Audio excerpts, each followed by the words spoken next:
2 plate panipuri ખાઈ ગયા. કેવી લાગી? મસ્તી ની હતી હો. મસ્તી ની હતી? પછી વધારે ને વધારે કેટલી પ્લેટ ખવાઈ જાય? 4-5 ખાઈ જાવ પછી પેટ ફૂલ છે.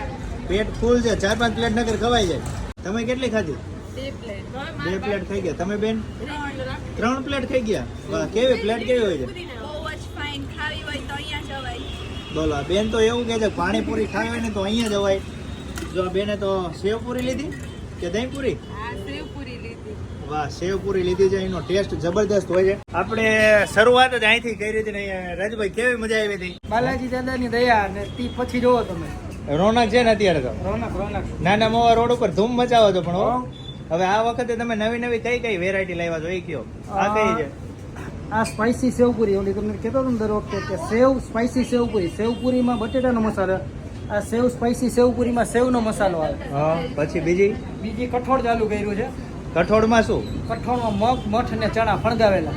આ બધી પાણીપુરી. આ બેન ને જો હજી ઘરે જવાનું મન નથી થતું. મને લાગે શાક રોટલા નહીં ખાતા. આ બધું ખાતા છો ને એવું થાય છે ને? મજા આવે છે. જુનાગઢ વાળા અહીંયા પાણીપુરી ખાઈને જાય છે. વાહ, જુનાગઢ વાળા પાણીપુરી અહીંયા આવીને ખાઈ જાય છે. બોલો, પાણી કેવું બનાવો છો તમે? કેમિકલ એસેન્સ વગર. કેમિકલ એસેન્સ વગરનું. વાહ, હવે તમારે નાના મોવા રોડ ઉપર સારામાં સારી નેચરલ પાણીવાળી પાણીપુરી ખાવી હોય ને તો વૃંદાવન ડેરીની સામે પહોંચી જવાનું બાલાજી પાણીપુરીમાં.